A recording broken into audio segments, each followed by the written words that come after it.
They chained him without knowing who he was, or maybe they knew, and just didn't care. To them, he was just another enslaved African, his hands scarred and his back bent under a sun that was not his own.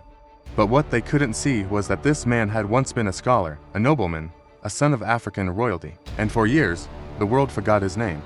This is the story of Ayuba Suleiman Diallo, a man stolen from history and nearly erased by it. Before the chains, there was dignity. Ayuba was born into a powerful and respected family in present-day Guinea. His father was a Muslim cleric and political leader. Ayuba wasn't raised in violence, but in knowledge. He studied the Quran, spoke Arabic fluently, and learned theology, law, and poetry. He was a man trained to teach, not to be owned.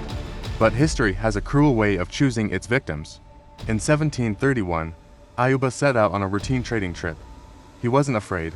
Why would he be? He was protected by status and reputation, but none of that mattered. Armed raiders appeared without warning, seized him, and bound him. In a single moment, a free man became property. The betrayal wasn't just physical, it was existential. From that moment on, the world decided who he was. He was sold, then sold again, until he reached the coast and the silent, waiting Atlantic.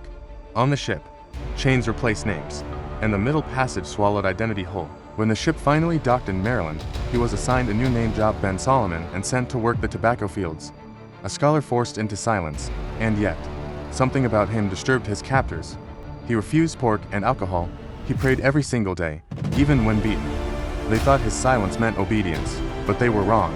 His identity was still alive. After a failed escape attempt, he was imprisoned. But in jail, Ayuba spoke, not in English, but in fluent, perfect Arabic. The jailer froze. Slaves were not supposed to sound like that, word spread. A letter written by Ayuba reached England, where scholars were stunned. This was no laborer. This was an educated African Muslim nobleman. Funds were raised, pressure mounted, and after years in bondage, the unthinkable happened. Ayuba was free.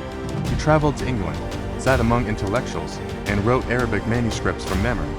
For the first time since his capture, the world looked at him and listened. Ayuba eventually returned home to Africa, but millions never did. How many scholars died in chains? How many princes were renamed and buried beneath plantation soil? Ayuba Suleiman Diallo survived because someone finally listened. But history is filled with voices that never were, and the question remains, how different would the world be if they had all been heard? Thanks for watching.